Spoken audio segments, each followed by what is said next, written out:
पिछले 2-3-4 दिन से मन बहुत ही दुखी है।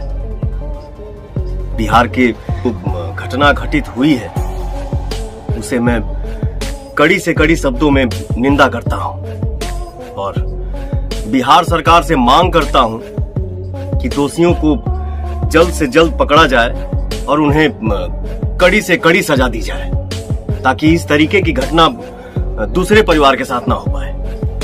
इसके अलावा मेरे पास कोई शब्द ही नहीं है। मैं पीड़ित परिवार के साथ हूं और आप लोगों से बहुत ही जल्द मिलने भी आ रहा हूं।